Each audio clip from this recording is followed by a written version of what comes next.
अवैध दारू विक्री विरोधात महिला संतापल्या आहेत। तात्काळ दारूबंदी लागू करावी अशी मागणी आहे। कारवाई न झाल्यास आमरण उपोषणाचा इशारा आहे।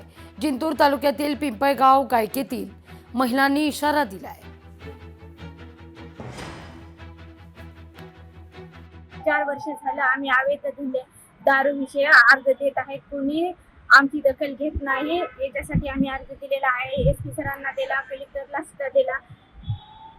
त्यांनी तात्काळ आमच्या प्रश्नावर कारवाई नाही केली असं आम्ही 8 जून रोजी आझाद मैदान इथे आम्ही उपोषणाला बसणार आहे। जर यांनी उपोषणाला बसूनही आमची दखल नाही घेतली तर आम्ही 15 ऑगस्ट रोजी आत्मदहन करणार आहे।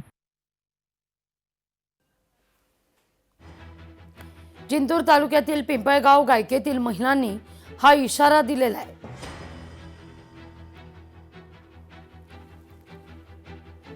जळगावमध्ये व्यावसायिक सिलेंडरचा तुटवडा कायम आहे। व्यावसायिक सिलेंडर मिळत नसल्यानं व्यवसाय अडचणीत आहे। व्यावसायिकांवर कोळशाच्या शेगड्या वापरण्याची वेळ आहे।